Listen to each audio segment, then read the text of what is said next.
श्रीवर्धमानमर्हन्तम् नत्वा बालप्रबुद्धये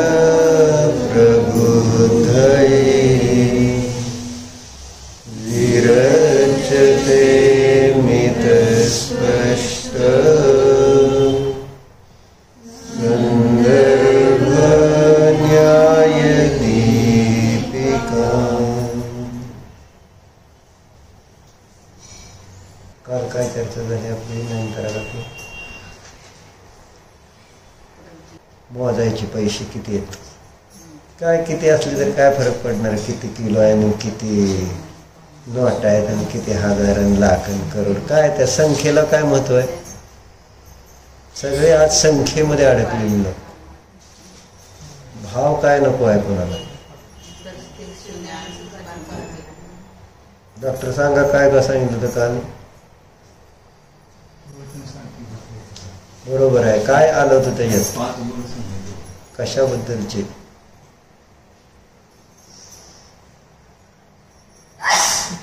म्हटलं संख्या नको होती मला.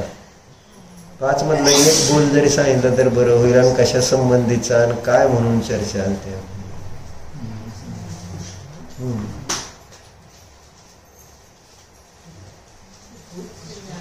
काय उत्कृष्ट काय चुकीचं आहे ना. उत्कृष्ट तर संयम संबंध त्यात नाहीच आहे उत्कृष्ट. आता पहिल्यांदा शीर्षक सांगायचं. शीर्षकामध्ये काय चर्चा आली होती?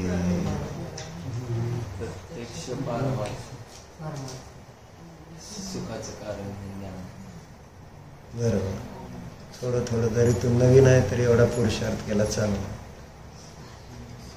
अथ एतदेव प्रत्यक्षम पारमार्थिक सुखम उपक्षिपती असं म्हटले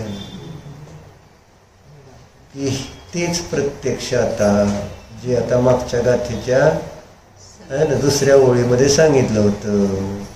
58 गाथेमध्ये कशी चर्चा आलती? हा मग दोन्ही सांगा ना कशाची आली म्हटल्यानंतर दोन्ही ज्ञानाची. परोक्ष ज्ञान नीट डोक्यावर पदर घ्या आणि ध्यानाला बसायचे. का पदर घेता येईना आणि ध्यानावर कशी बसते तुम्ही? हा नीट घ्या की पदर कापड. मग पडायचं आलाय वेळ तुमचं सांगतो. माझे डोळे चांगले इतके अजून. आता त्यांच्याकडे बघतोय कुणाचं म्हणतो काय काय अर्थ आहे. ओके आहेत ना असे? बरोबर आहेत का? असं म्हणतो. झालं का फिरून? नक्की जरा पुढे सर माग त्यांना सुतक आलेलं आहे. मग माग सर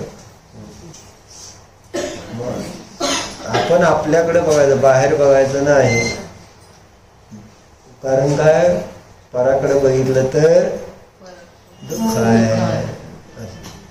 काय परोक्ष ज्ञानाचं लक्षण काय होतं?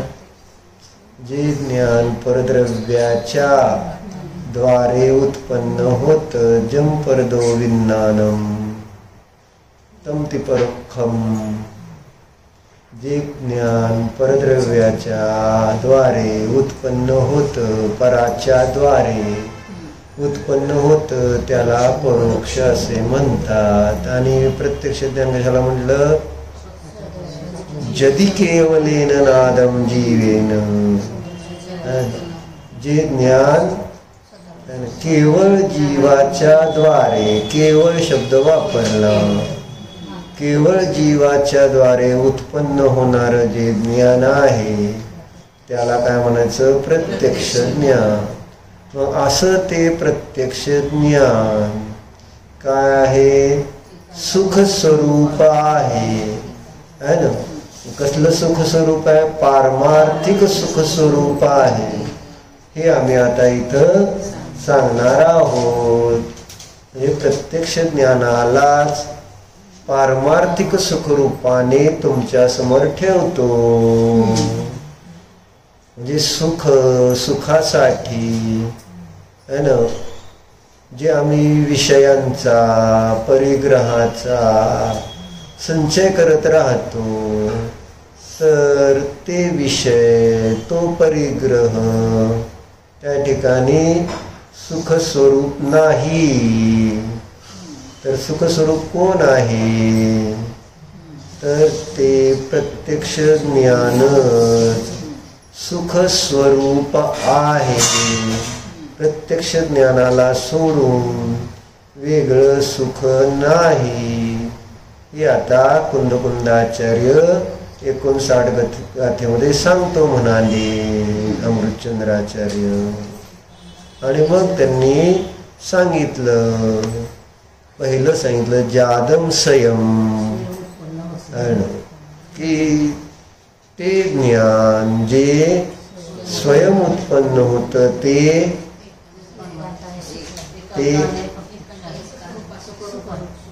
गडबड करायची नाही, शांततेनं सांगायचं. म्हणजे येतं पण आणि उतरतं पण आपल्या जीवनात.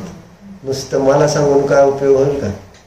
आपल्या जीवनात त्याचा प्रयोग होणं आवश्यक आहे. जादम संयम, बरोबर आहे का? जे ज्ञान स्वयं उत्पन्न होतं ते प्रत्यक्ष ज्ञानच एकांताने सुखस्वरूप आहे. त्या ज्ञानाला सोडून बाकी काहीही सुखरूप नाही. कारण एकांत शब्दाचा प्रयोग केलाय.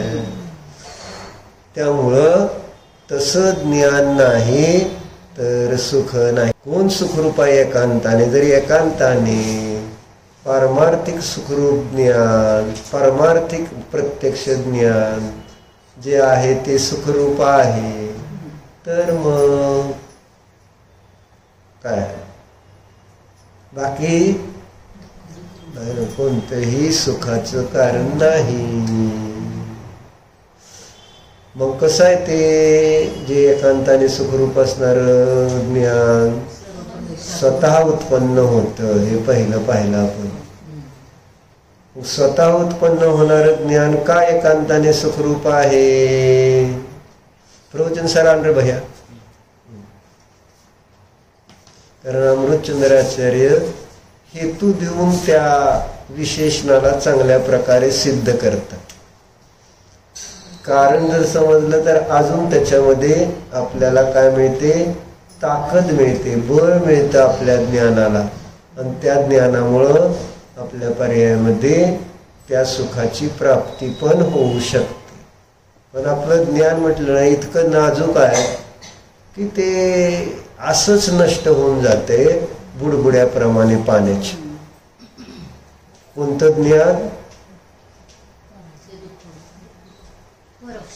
सुखरूप ज्ञान, सुखाला कारण रूप जे ज्ञान आहे ते असंच बुडबुड्याप्रमाणे पाण्याच्या नष्ट होऊन जातं का नाही? इथं काल आपण काय शिकलो, वाचलं, नुसतं शास्त्रातले सुद्धा काही विषय आहेत, धर्माचे जे विषय आहेत त्या संबंधीचं ज्ञान आपल्या किती लक्षात राहतं, किती वेळ लक्षात राहतं? बुडबुड्याप्रमाणे म्हणते. थोड्या वेळात ते संपून जातं, असं होतंय ते. बरोबर आहे का? व्यतिरेक रूपाने त्या प्रत्येक विशेषणाची एकांत रूप, एकांताने सुखरूप आहे याची सिद्धी केली. कुठल्या? व्यतिरेक रूपाने. अन्वय रूपाने एक सिद्धी केली जाते आणि दुसरी व्यतिरेक रूपाने. काय कशाला म्हणायचं व्यतिरेक? काय नाही, मला माहिती आहे. असं व्यतिरेक म्हटला ना, व्यतिरेक म्हटलं की तुम्ही म्हटलं तसं म्हटलं की एवढंच आहे. इतके आपण लहान आहोत असं मला सांगायचं. जसं शाळेत लहान मुलं फक्त रिपीट करतात, गुरुजी बोलतात तसं. त्याचं भाववासन होत नाही त्या छोट्या मुलांना. तसं इथं होतंय की नाही? आणि त्या विषयाचं आपल्याला शब्दाचं ज्ञान नाही, भाववासन नाही. मग व्यतिरेक आणि अन्वय कशाला म्हणायचं? कशाला म्हणायचं अन्वय? बरोबर. उदाहरण सांगा. बरोबर सांग. त्याला काय म्हणतात? जिथे जिथे अग्नी तिथे तिथे धूर असतो का? जिथे जिथे धूर आहे तिथे तिथे अग्नी. हा, हे काय झालं? का अन्वय झालं असं म्हणायचं का? साध्याच्या साध्यावरून सिद्धी. साधनाच्या सद्भावात साध्याची सिद्धी. साध्याच्या अभावामध्ये साधनाचा अभाव, याला व्यतिरेक म्हणायचं. बरोबर आहे. म्हणून तेच उदाहरण घेऊन सांगितलं, जेथे जेथे धूर तेथे तेथे अग्नी. ज्याप्रमाणे व्यापार कर 1000 रुपये प्राप्त हुए. ज्याप्रमाणे तलाव. बरोबर आहे काय? बरोबर आहे. तलावामध्ये वीज नाही का? मग हे अन्वय झालं का उदाहरण? मग अन्वय उदाहरण काय? जेथे जेथे धूर तेथे तेथे अग्नी. ज्याप्रमाणे स्वयंपाकघर काय गॅस आणि सांगा त्याला अन्वय उदाहरण द्यायचं. साधनाच्या सद्भावात साध्याचा सद्भाव. स्वयंपाकघरामध्ये धूर दिसतो तर स्वयंपाकघरामध्ये अग्नी आहे त्यामुळं धूर दिसतोय. म्हणून धुराच्या सद्भावात अग्नीचा सद्भाव आहे. पर्वतावर धूर दिसतोय म्हणजे अग्नी आहे. असा पण न दिसणारा अग्नी त्या धूर या साधनाच्या द्वारे जाणतो. कशावरून? मुळं. कारण आपण स्वयंपाकघरामध्ये बघितलेलं आहे. अग्नी असताना पूर्वी लाकडं दाबली, लाकडं पेटलेली हे करत होते ना, लाकडं पेटवत होते, त्यावेळेस धूर होत होता. धूर केव्हा झालेला होता? अग्नी असताना झाला होता. म्हणजे अग्नी कारण आहे, धूर कार्य आहे त्याचं. मग त्यामुळं तिथं स्वयंपाकघरामध्ये दिसणाऱ्या अग्निधुरावरून आपण पर्वतावरच्या धुरावरून कशाचा निर्णय करू शकलो? दिसतोय का अग्नी पर्वतावरचा? नाही. हे अन्वय व्याप्ती झाली. अन्वय व्याप्तीचं उदाहरण झालं ते. आणि व्यतिरेक म्हणजे उलट सांगायचं. जेथे जेथे जेथे जेथे उदाहरण सांगा. असं असतं. दूर नसल्यावर अग्नी नसतो का? हा, आता म्हणून सांगितलं व्यतिरेक व्याप्तीमध्ये काय सांगितलं? साध्याच्या अभावात साधनाचा अभाव. अन्वय व्याप्तीमध्ये काय सांगितलं? साधनाच्या सद्भावात साध्याचा सद्भाव. अन्वय व्याप्तीमध्ये काय सांगितलं? साधनाच्या सद्भावात साध्याचा सद्भाव. अग्नी आहे तर धूर आहे. साधन आहे अग्नी, साध्य आहे नाही. साधन आहे धूर आणि साध्य अग्नी. म्हणून साधनाचा सद्भाव असताना साध्याचा सद्भाव दिसून आला. बरोबर आलं. आणि दुसरं काय सांगितलं? आता जेथे धूर नसतो तेथे अग्नी नसते असं असतं का? नाही ना. प्रत्येक वेळेस तिथं अग्नी असताना धूर असतोच का? नाही. जिथं लाकडं ओली असतील ती पेटवली तरच तिथं ती धूर दिसतो. पण सुखी लाकडं असतील तर धूर दिसत नाही. बरोबर आहे की नाही? म्हणून अशी व्याप्ती नाही आहे की जेथे अग्नी, जेथे धूर नाही तेथे अग्नी नाही, अशी व्याप्ती होते का? ध्रुव नाही. मग व्याप्ती काय होणार? व्यतिरेक.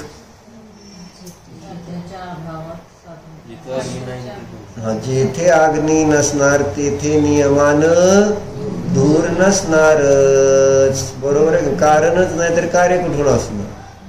म्हणून अग्नीच्या अभावामध्ये धुराचा नियमानं अभाव असतो. बरोबर झालं. आणि उदाहरण काय त्याचं? जेथे जेथे अग्नी नाही तेथे तेथे धूर नाही. ज्याप्रमाणे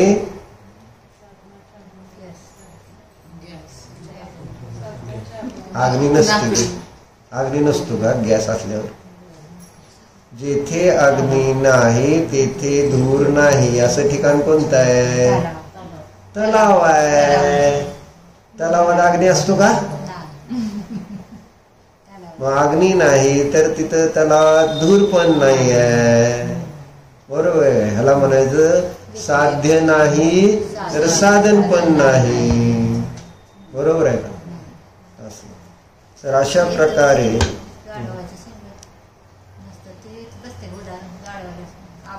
नाही त्याचं काही संबंध नाही. आता एवढं सोपं समजून घ्या. समजलं एवढं? आता इथं आपल्याला काय समजून सांगणार आहे? बोधी समजून सांगायला लागले. बोधीच पारमार्थिक सुखरूप आहे, एकांताने सुखरूप आहे. बोधी म्हणजे प्रत्यक्ष ज्ञान. प्रत्यक्ष ज्ञान म्हणजे प्रत्यक्ष ज्ञान कशाला म्हणायचं?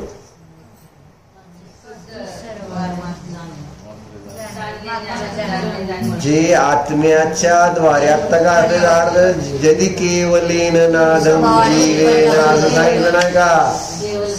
हवदिती जीवेन पच्छखम. जे केवळ जीवाच्या द्वारे जाणण्याची क्रिया घडते त्यावेळेस त्याला प्रत्यक्ष म्हणतात. काय काही सांगायचं मनाला येईल ते सांगायचं. प्रकरण काय?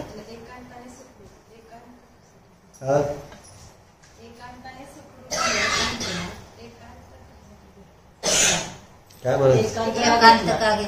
एकांत. एकांतानं म्हणजे काय? आता एकांत एकांत म्हणजे हट्ट. हो,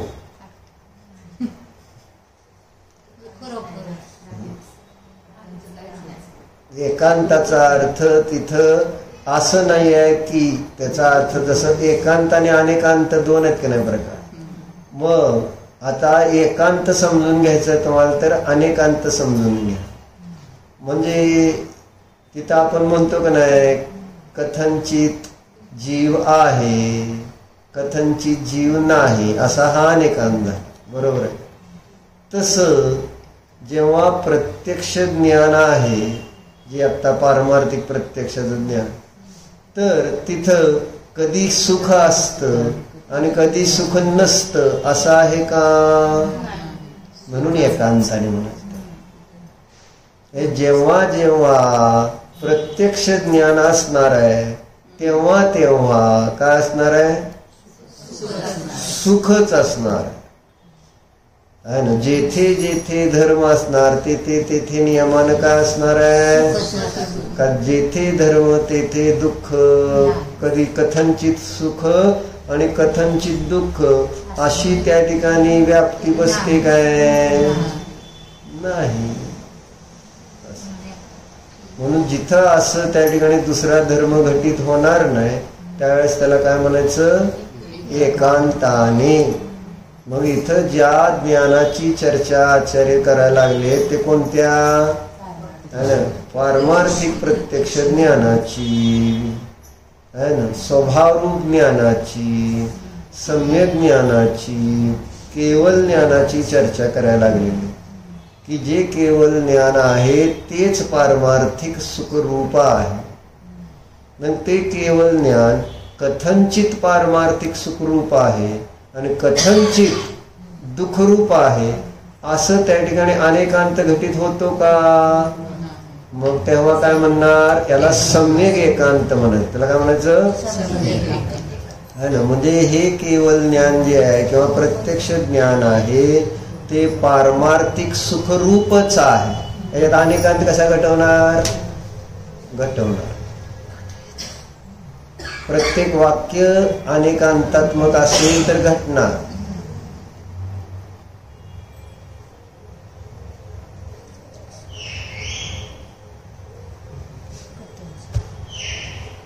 केवल ज्ञान पारमार्थिक सुखरूप आहे म्हणजे केवल ज्ञान दुःखरूप नाही हे आलं का नाही? त्याचं अनेकांताचं दुसरं वाक्य सुखरूप आहे दुःखरूप नाही.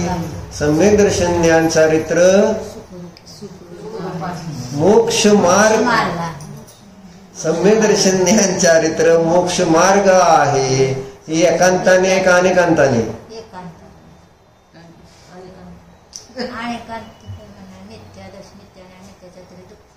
कथनचित त्या ठिकाणी ते मोक्ष मार्ग आहे सम्यक दर्शन, कथनचित नाही असं का? मग कसं एकांताने सम्यक दर्शन ज्ञान चारित्र मोक्ष मार्ग आहे का कथनचित मोक्ष सम्यक दर्शन ज्ञान चारित्र मोक्ष मार्ग आहे? मग काय तुम्ही अनेकांत कसं काय मग? हा, मग कसा कटवायचा?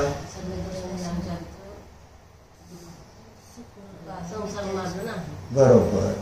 म्हणजे सम्यक दर्शन ज्ञान चारित्र मोक्ष मार्ग आहे, सम्यक दर्शन ज्ञान चारित्र संसार मार्ग नाही. हे जर आपल्याला समजलं तर आपल्याला आगम समजलं. कारण आगमामध्ये जे वाक्य असतात त्याच्यामध्ये त्या ठिकाणी काय आहे? मुख्य गौण रूपाने कथन केलेलं असतं आहे ना. कारण ते स्याद्वाद रूपाने हे रचलेलं असतं. त्यावेळेस एका धर्माच्या मुख्यतेने कथन करतो जेव्हा, तेव्हा दुसरा धर्म गौण असतो. म्हणून सम्यक दर्शन ज्ञान चारित्र मोक्ष मार्ग आहे तर सम्यक दर्शन ज्ञान चारित्र असं धर्म सुखाचं कारण आहे तर धर्म दुःखाचे कारण नाही. असा अनेकांत घटित होणार. पण असं नाही होणार की धर्म सुखाचे कथनचित कारण आहे आणि धर्म दुःखाचे कथनचित कारण, असा अनेकांत नाही. म्हणजे जो आश्रय रूप धर्म आहे तो धर्मच असणार आहे सुखाला कारणभूत. असं नाही आहे की जसं ते फूल जे कमळ जे आहे ते तलावामध्येच असणार आहे, आकाशामध्ये नसणार, असा त्याचा अर्थ होत. बरोबर. मग आपलं काय चाललं होतं आता? एकांताने काय झालं सिद्ध? धर्म चालले का आपलं? पारमार्थिकच चालले का? काय चालले? काय मग काय नीट सांगा घेऊ. चार एकाच वेळेस जर उत्तर दिलं. प्रत्यक्ष ज्ञान जे आहे ते पारमार्थिक सुखरूप म्हणजे एकांताने सुखरूप आहे. बरोबर आहे का? आता कळलं. म्हणजे असं नाही की कथनचित सुखरूप आहे आणि कथनचित दुःखरूप आहे. असं केवळ ज्ञान असेल तर मग ते केवळ ज्ञान प्राप्त करायला कोणी प्रयत्न करणं त्या ठिकाणी चुकीचं ठरेल. कारण सगळ्याला सुख पाहिजे. आणि जे कथनचित दुःखरूप आहे ते आपण त्याचं त्या ठिकाणी आश्रय करणार नाही. आता ध्रुव सांग, लग्न करणं हे एकांताने दुःखरूप आहे का कथनचित दुःखरूप आहे का कथनचित सुखरूप आहे? सांग. लग्न मुक्ती सुंदरीशी लग्न असं म्हटल्यानंतर मुलीचं नाव आहे मुक्ती सुंदरी असं म्हटलं आतापर्यंत. लय असे ट्विस्ट म्हणायचे, ट्विस्ट कहाणी में ट्विस्ट. कळलं ना? आपल्याला वाटलंच नाही असं होऊ शकतंय म्हणून तसं. मग लग्न हे एकांताने दुःखरूप आहे का अनेकांताने दुःखरूप आहे? हे लग्न कथनचित सुखरूप आहे आणि कथनचित दुःखरूप आहे असं आहे का? अवघड लागले. जसं काय तुझं लग्न करायचं चाललंय असं. हे नुसतं लग्नाचा विषय काढला तर अवघडतंय माणूस. लग्न केल्यावर किती अवघडेल हे विचारात घे. कळलं का नाही तुला? आता एक म्हणजे तुला एक डेमो देतोय हे. कारण 3 इडियट्स मध्ये त्या सुहासला डेमोच द्यावा लागत होते. त्याला कळत नव्हतं की बाबा नेमकं नाही सुहासला नाही त्या करीना कपूरला प्रत्येक वेळी डेमो द्यावा लागायचं का नाही की काय आहे मान्यता तसं. मग आता लग्न एकांताने दुःखरूप आहे का कथनचित दुःखरूप आहे?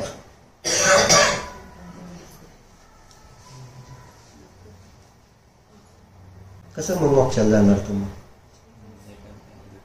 असं म्हणायला पाहिजे का नको? आणि आहे का नाही म्हणायचं कशाला? आहे का नाही? कारण लग्न हे संसार. लग्न म्हणजे काय? संसाराचं कारण आहे, बंधनाचं कारण आहे. तर ते बंधन आहे ना. एवढं बंधन जर मग तुम्हाला शंका येत असेल काय म्हणू तर म्हणजे तुम्हाला मोक्ष मार्गाविषयी शंका अजून की मोक्ष मार्ग जो आहे तो एकांताने सुखरूप आहे का, याच्यामध्ये तुम्ही शंका घेतली, लग्नामध्ये नाही घेतलेली. कारण जर तुम्हाला ते विषय सुखरूप कथनचित वाटत असतील तर त्याचा अर्थ मोक्ष मार्ग कथनचित दुःखरूप आहे. दर्शन ये की पुढे बेटा, दर्शन पाया पडावं शास्त्राच्या. मग मी सांगतो ना सगळं. लांब लांबनच असं असतं का? मम्मी पाहिजे ना, म्हणजे काय तिला घरी न्यायचे का काय? हा, घरीच न्यायचे का? जावा, मोबाईल राहू दे का देतो पाठवून. बरं जावा घेऊन. परत कुठं राहायला म्हणजे ती महत्वाचं आहे, जीव राहिल्यासारखं होईल इथं. असं इथनं पूर्ण जावं असं.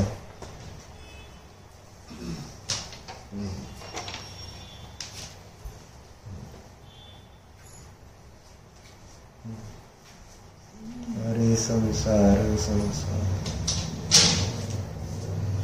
आधी हाताला चटके, असे चटके असते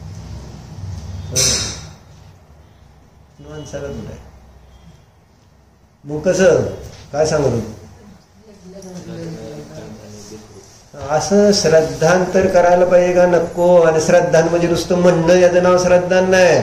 आतमध्ये तशी प्रतीती येणं. कारण श्रद्धेचं एकार्थाचे नाव आहे प्रतीती. सद्दह दिय पत्ते दिय रोचे दिय तह पुनोय फासे दी.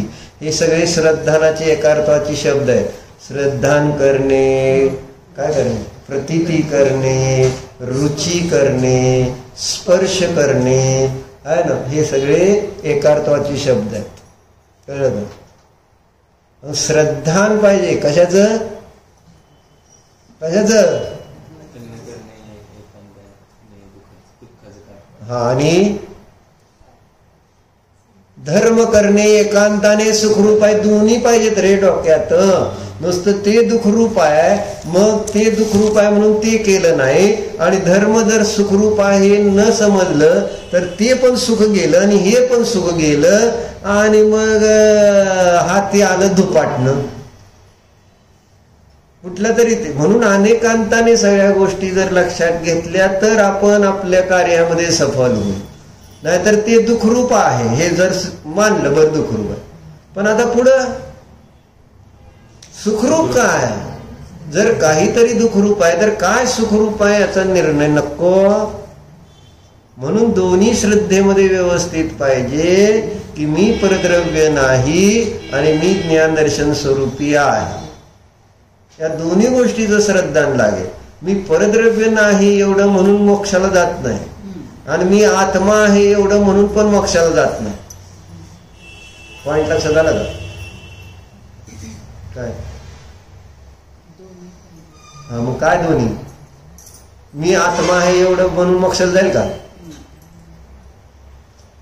काय कॉन्फिडन्स नाही काय सुद्धा जाणार का? मी नुसता आत्मा आहे म्हणून मोक्षाला? म्हणजे तो नुसता एक पक्ष झाला, पण दुसरा पक्ष मी संसार आणि परद्रव्य नाही, परभाव नाही, हे आपल्याला समजलं पाहिजे. काय नाही, आता त्याच्यामध्ये पुन्हा सगळं ती दमानी सगळं विषय वेगळा आहे. तो म्हणजे दुपारी अटेंड केलं तर लक्षात येईल की अनेकांत कसा असतो, एकांत कसा असतो. नुसतं आस्ती नास्ती असं नसतं त्या. कारण प्रत्येक पक्ष आस्ती नास्ती लावलं तरी अनेकांत आहे. असंही तसं काय आस्ती नास्तीच अनेकांत रूप आहे. आणि मग त्याला नास्ती आस्ती म्हणलं तरी एकांत नाही, नास्ती लावलं तर अनेकांत असं कसं होणार? तर आता मला जे सांगायचं ते एवढंच आता लक्षात घ्यायचं. एक एक धर्म घेतल्यानंतर त्याच्यात कसं असती नसती, दोन धर्म घेतल्यानंतर दोन्ही कसे आहेत म्हणून सांगणार, असं सगळं प्रकरण आहे ते अनेकांताच. कारण कधी कधी दोन्ही पण आहे म्हणून सांगणार आहे. काय कथनचित आहे कथनचित आहे असं दोन्ही सांगितलं जाऊ शकतं का नाही? काय सप्तभंगीमध्ये लावतानाच घेऊन कसं लावणार? दोन्ही आहे भंग लावायचे, नाही नाही लावायचं.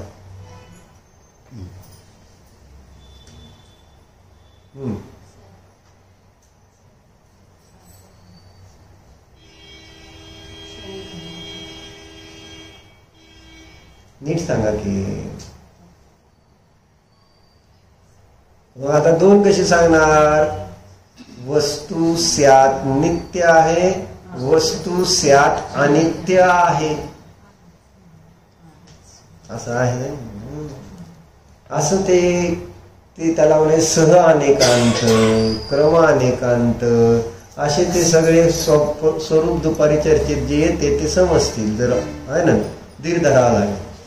तर आता इथं आपली चर्चा सामान्य रूपाने आपल्याला हे पाहायचं होतं म्हणून सांगितलं. काय सांगितलं सांग ध्रुव?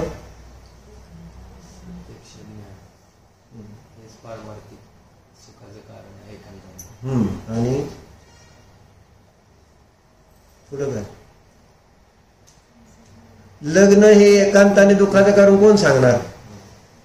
ते इथं सांगायला लागले. तर बाकी काय मी कशासाठी घेतलं तर इथं सांगितलं ना, व्यतिरेक रूपाने त्या केवळ ज्ञानाला पारमार्थ एकांताने सुखरूप सिद्ध करतात. कशा रूपाने?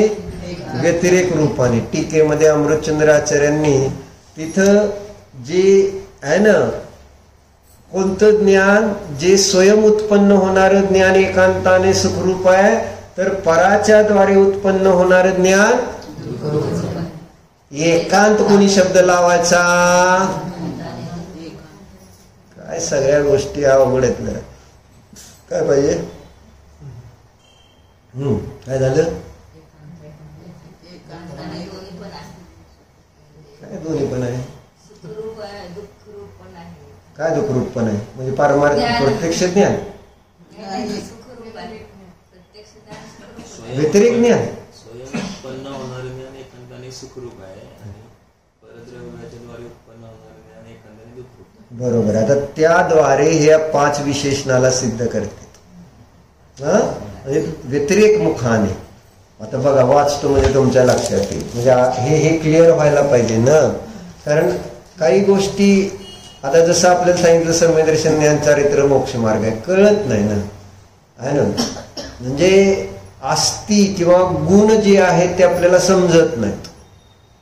त्यामुळं परिचित वस्तूकडून अपरिचिताकडे जावं लागतं.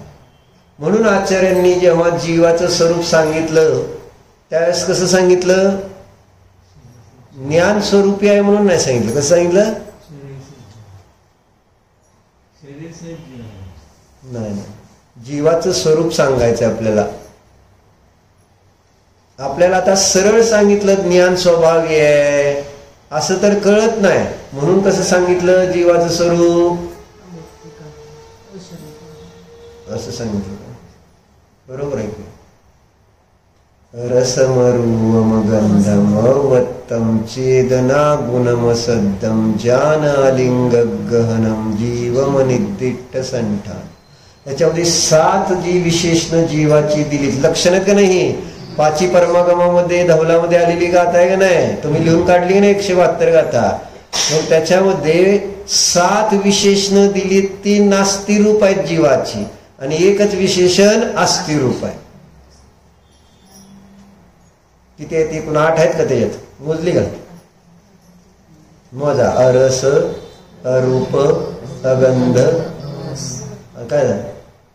अव्यक्त आहे ना, चेतना गुण, अशब्द, अलिंग ग्रहण आणि अनिर्दिष्ट संख्या. किती आहेत? कारण मला जीव जाणायचा आहे म्हणून मी अभ्यास करतो. तुम्ही काय ऐकायचंय फक्त एवढंच. मग असे डॉक्टर म्हटले काय नाही, थोड्या वेळ आपलं अनुकूलता आहे म्हणून ऐकायचं आहे का नाही. दुसरं काय काम नाही आत्ता म्हणून ऐकायचं. बरोबर आहे. जवळच आहे शेजारी म्हणून ऐकायचं. इथं काही शिव्या दिल्या जात नाहीत म्हणून ऐकायचं. आमच्या अहंकाराला ठेस पोचत नाही तोपर्यंत ऐकायचं. बरोबर आहे. कुठपर्यंत ऐकायचं? जेवायचं असल्यावर ऐकतो का आपण? आधी जेवण आणि मग शास्त्र. बरोबर आहे का नाही? म्हणजे सगळी आपली व्यवहारातली अनुकूलता असताना आपण धर्म करतोय, लक्षात राहू दे. आणि असा धर्म टिकत नाही. अनुकूलतेमध्ये केलेला धर्म जो आहे तो प्रतिकूलता आली असताना सुटून जातो. म्हणून मुनिराज प्रतिकूलता आणून धर्म करतात, म्हणजे तप करतात. काय मग येडे आहेत ती उन्हात त्या टेकडीवर जायला? येडे आहेत का महाराज तिथं त्या डोंगरावर उन्हामध्ये तप करायला जायला? का असं करायचं त्यांनी? विनाकारण शरीराला त्रास द्यायचा? तसं नसतं. शरीराला जे लाडोबा केलेलं असतं त्यामुळं तो आपली आत्मसाधना करताना उदय तीव्र आले तर पुन्हा मला त्या शरीराकडेच ओढून नेतं उपयोगाला माझ्या. असं होतं का नाही? दुखायला लागलं शरीरात, डोकं दुखायला लागलं, पोट दुखायला लागलं, मग आपल्याला आपला उपयोग खेचून येतं का नाही त्याच्याकडे? ते मी किती म्हटलं नाही नाही नाही नाही नाही नाही नाही नाही, काय होते नाही नाही म्हणून ते दुखायचं, ते दुखतं, त्रास होतो. कारण तसा मोह आपण वाढवलेला असतो शरीराच्या प्रतीचा. आणि म्हणून प्रतिकूलता आणून त्या ठिकाणी काय करले मुनिराज? ते तप करून ते धर्म करतात. कदाचित कर्माच्या उदयात प्रतिकूलता आली तरी धर्म सुटत नाही. समाधी साधायचं सोपं नसतं, कारण त्या सगळी प्रतिकूलता येणार आहे. कारण समाधीचा अर्थ मरणार आहे आपण, आणि मरायला लागल्यानंतर काहीतरी त्रासाशिवाय मरणार आहे का? असं उगच मरणार आहे काय? तुम्ही आर्यंत आहे का मरायला? आहे ना, म्हणजे आयुकर्माचा क्षय झाला आणि मेलाय, तसं नाही होणार. कसं होणार आहे? व्याधी निमित्त काहीतरी बाहेरचं असणार आहे.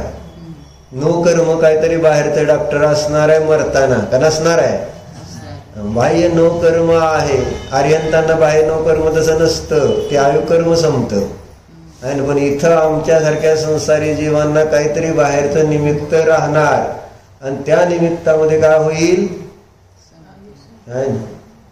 तिथं ते शरीर आहे ते त्याच्या वेदना होतील, आणि त्या वेदना झाल्या तर आपल्याला तिथं धर्मामध्ये जीवामध्ये उपयोग स्थिर राहील का? आर्यंत सिद्धाचं ध्यान होईल का? किती आर्यन सिद्ध म्हणायचं म्हटलं तरी ते त्रास आहे ना. म्हणून आपण सांगताय तिथं का तप करायचं? श्रावकाला पण षडावश्यकामध्ये तप सांगितलं का नाही? देवपूजा, गुरुपास्ती, स्वाध्याय, संयम, तप आणि दान. तप सांगितलं श्रावकाला सुद्धा, गृहस्थाला सुद्धा. नाहीतर अनुकूलता आल्यावर काय होतं? प्रतिकूलता आल्यावर काय होणार? धर्म सुटून जाणार. प्रतिकूलता आली की जावं लागलं का नाही? अंतराय कर्माचा उदयाला जावं लागतं. म्हणजे धर्म म्हणून आपण जे करतोय ते अनुकूलता आहे म्हणून करतोय असं मला सांगायचं. असं नाही आहे की बाबा आपल्याला गरज आहे म्हणून करतोय. कुठल्याही परिस्थितीने आपण धर्म सोडणार नाही असं असतं का आपलं? काय झालं तरी ते शास्त्र बुडवणार नाही म्हणून असं होतंय का? प्रत्येक जण आपापल्या मर्जीनं असं सांगायचं काय? आणि तुम्ही रोज पळत पळत जाता. काल गेलता का परवा गेलता पळत पळत, आणि काय झालं मला सांगा? आणायचं राहिलं त्या पोरांना. आपल्याला वाटतं मीच जर गेले आणि तरच मुलं घरी येतील, आणि मी नाही गेले तर काय होणार? ध्यान सांगा म्हटलं तर अरे सांगितलं गोष्ट वेगळी, पण कर्तृत्वाचं ओझं कसं आहे? आणि कार्य व्हायचं राहिलं का? कुणी आणलं? मी बघितलं म्हणून मला माहिती आहे म्हणून सांगतो. आहे ना, तुम्ही नाही पोचला वेळेवर घरी म्हणून लगेच कोण गेलं? कोणीतरी असतं ना, काळजीचे सगळे असते ते. पण आपल्याला काय वाटते? आपण सगळं जगाचं ओझं डोक्यावर घेऊन बसलो. मलाच करावं लागणार. कापूस पिंजारी आपण सगळे. कापूस तिथं पडलाय विमानतळावर, आणि पिंजाऱ्याने बघितला तेवढा मोठा कापसाचा ढिगण आजारी पडलाय. अरे काय झालं? अन्न गोड लागन. मग सगळी औषधं दिली तरी बरं होणार. पोटात दुखायला लागल्यावर काय झालं? काय आहे ना. मग काय सांगितलं? ते म्हटलं ते कापूस सगळा एवढा तिथं, आणि गावात मी एकटाच पिंजारी. कोण आता तेवढा पिंजायचं म्हणजे मला किती त्रास. त्याला विचारलं सुद्धा नाही अजून पिंजायचंय काय. ह्याने उगाचच आपल्या डोक्यावर बोझ.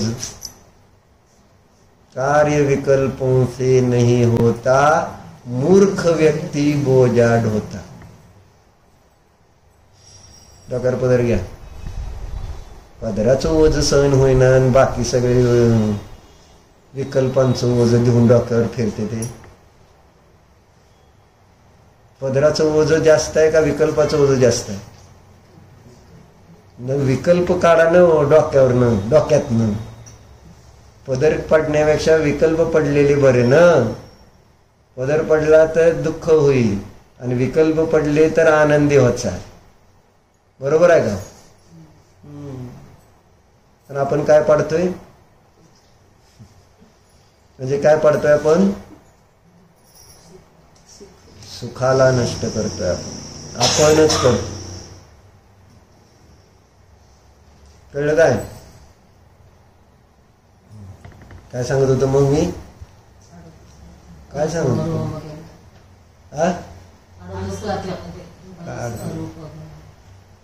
हा, हे 7 विशेषण आहेत ते नास्ती रूप आहेत आणि एक विशेषण अस्थिर रूप आहे. बरोबर आहे का?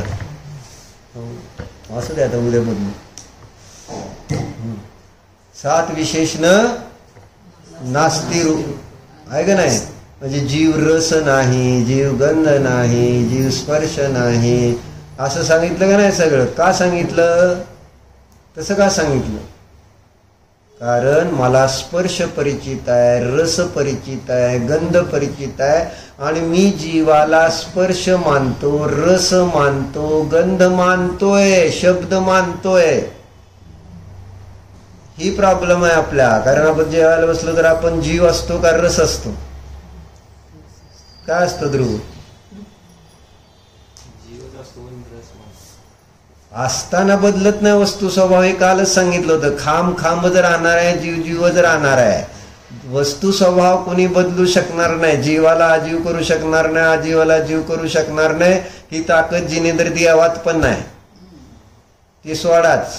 पण चर्चा काय आपली इथं?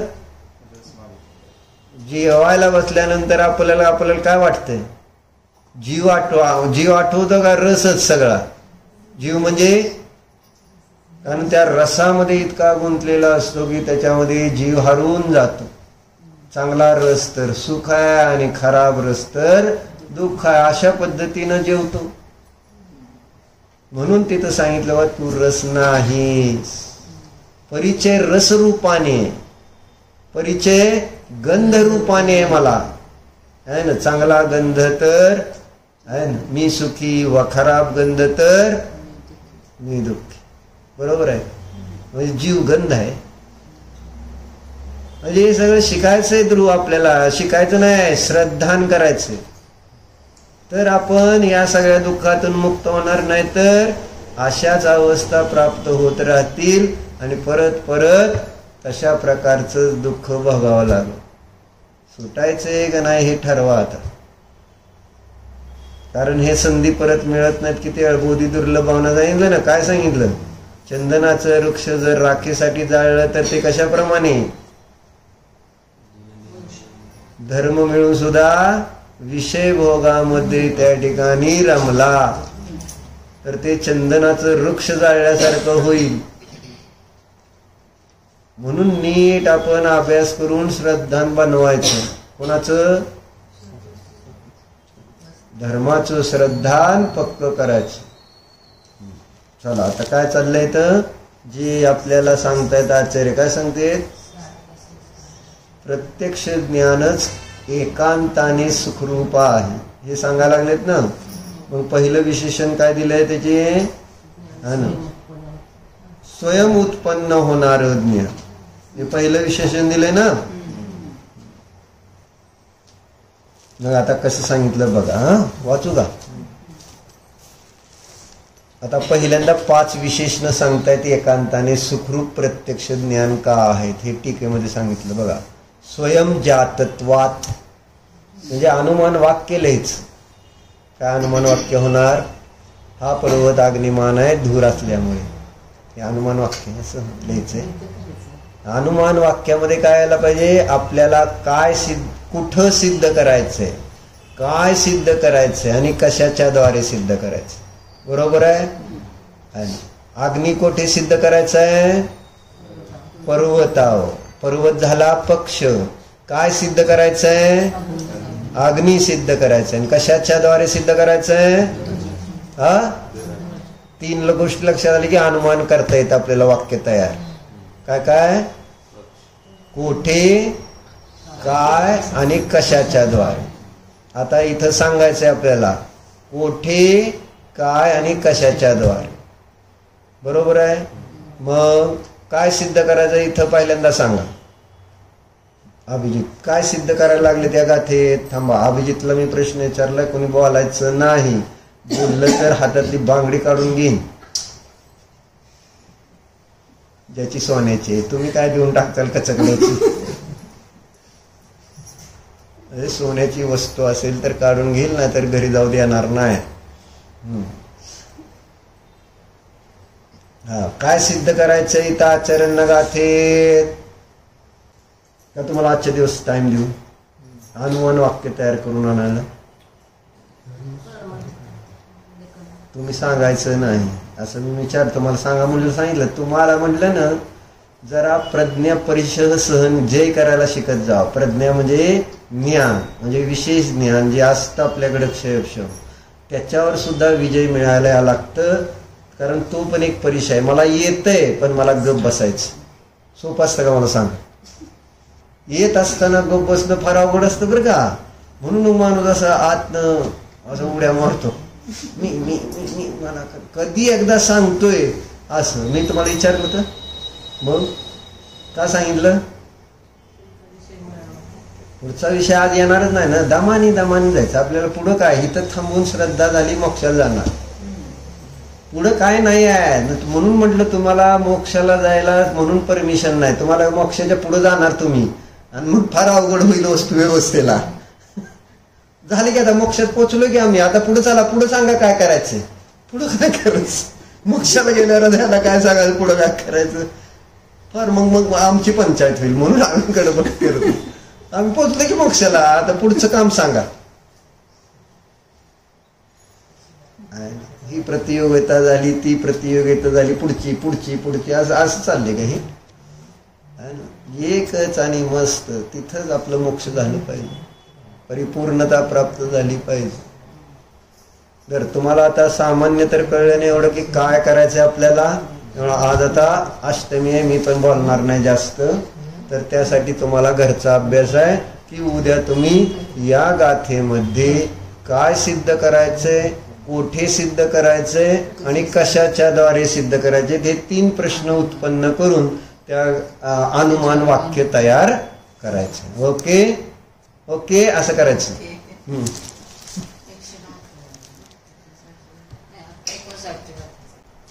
काय मला म्हणून त्रास होतो एकदम. आता चालले 59 तुम्ही 172 वर जर उडी मारली तर मी काय म्हणणार तुम्हाला? रस काय 49 समय सार मध्ये सगळीकडे पण तो विषय संपला ना. मी आपलं एक उदाहरण सांगितलं होतं कशासाठी, की कशासाठी सांगितलं होतं, नास्ती रूपाने वस्तू लवकर ग्रहण होते. कारण ज्याचा परिचय आहे त्या परिचयाकडून अपरिचित वस्तूकडे जायचंय. म्हणून इथं आपल्याला पारमार्थिक सुखरूप प्रत्यक्ष ज्ञान हे सिद्ध करत असताना ते आपल्याला परिचित नाही ना. म्हणून आपल्याला जे परिचित आहे ते दाखवणार आहेत की ते कसं दुःखरूप आहे. त्यावरून तुम्हाला तुलना करून लक्षात येईल की हे जर दुःखरूप आहे म्हणून हे सुखरूप. अशी सिस्टीम आहे आचार्यांची. कारण आपण थोडं म्हणजे भ्रष्ट बुद्धिवाले, विपरीत बुद्धिवाले म्हणून, वक्र बुद्धिवाले म्हणून. ओम नमः.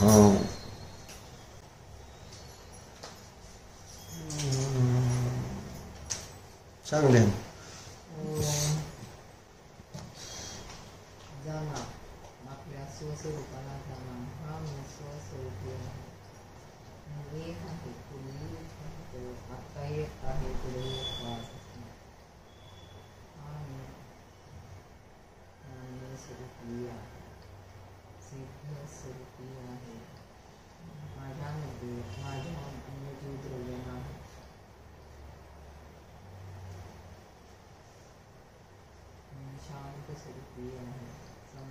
तृतीया ज्ञानाचा माझ्यामध्ये क्रोध मान माया लोभ तरी नाही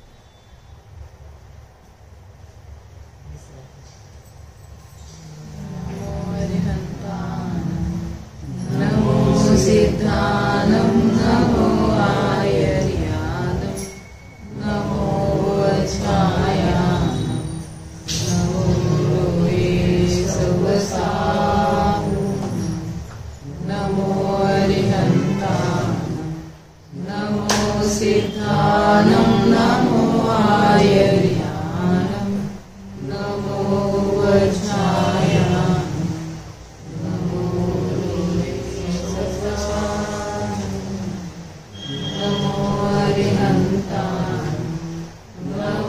सिद्धानं